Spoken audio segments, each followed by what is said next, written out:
Hello NN for you squad. Welcome to 1 minute revision of anatomy 2 mark. Question number 3 out of 87.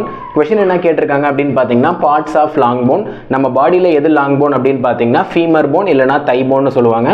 First அந்த போனை வந்து draw பண்ணிக்கோங்க நீட்டாக ஸ்ட்ரெயிட்டாக ஒரு லைன் போட்டு அப்படியே போன் மாதிரி போட்டுக்கோங்க. நான் அப்படி தான் போட்டிருக்கிறேன். இதில் பார்த்தீங்க அப்படின்னா அந்த ஃபர்ஸ்ட் இந்த லெஃப்ட் சைட் பார்ட், அதாவது உங்களுக்கு வந்து ரைட் சைட் பார்ட் வந்து ஈஸியாக எப்படி மார்க் பண்ணுறதுன்னு சொல்லித்தரேன். அந்த லாஸ்ட் எண்டும் இந்த லாஸ்ட் எண்டும், அதாவது ஸ்டார்டிங் எண்டை வந்து ப்ராக்சிமல்னு சொல்லுவாங்க, அந்த எண்ட் ஆவர் எண்டை வந்து டிஸ்டல்னு சொல்லுவாங்க. அதுக்கு பேர் எபிஃபைசிஸ். ஸ்டார்டிங் அண்ட் எண்டிங்கை வந்து என்னென்னு சொல்லுவாங்கன்னா எபிஃபைசிஸ், ப்ராக்சிமல் எபிஃபைசிஸ் அண்டு டிஸ்டல் எபிஃபைசிஸ். அடுத்தது அந்த எபிஃபைசிஸ்க்கு கொஞ்சம் மேலே இருக்க அடுத்த பார்ட் என்ன அப்படின்னு பார்த்தீங்கன்னா மெட்டாஃபைசிஸ்.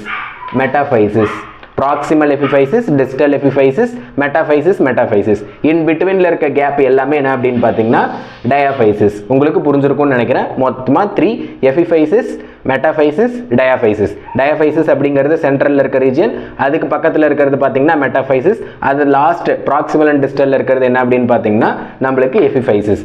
அது இல்லாத ஒரு 3 பார்ட் எழுதுகிற மாதிரி இருக்கும்.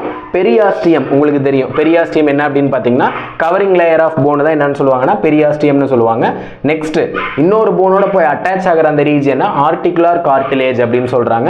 அடுத்து பார்த்தீங்கன்னா இன் பிட்வீன் அந்த போனுக்கு நடுவில் இருக்கக்கூடிய அந்த ரீஜியனை மெடுலரி கேவிட்டின்னு சொல்கிறாங்க. ஓகே கைஸ், தேங்க்யூ ஃபார் வாட்சிங் திஸ் வீடியோ.